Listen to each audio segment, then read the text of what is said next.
एक शिकारी जंगल में शिकार करते समय उसने जाल में एक बाज पकड़ा। बाज कुछ देर शांत रहा, फिर बोला, देखो, मुझे जितना जीना था मैंने जी लिया, लेकिन मरने से पहले मैं तुम्हें 2 सीख देना चाहता हूं।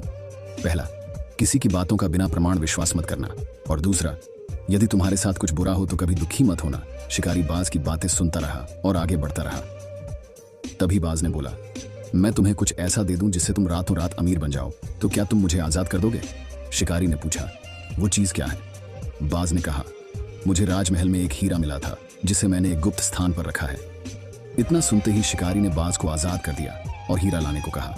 बाज उड़कर पेड़ पर जा बैठा और बोला, कुछ देर पहले ही मैंने तुम्हें सीख दी थी कि किसी की भी बातों का तुरंत विश्वास मत करना, लेकिन तुम भूल गए। दरअसल मेरे पास कोई हीरा नहीं है, पर अब मैं आजाद हूं।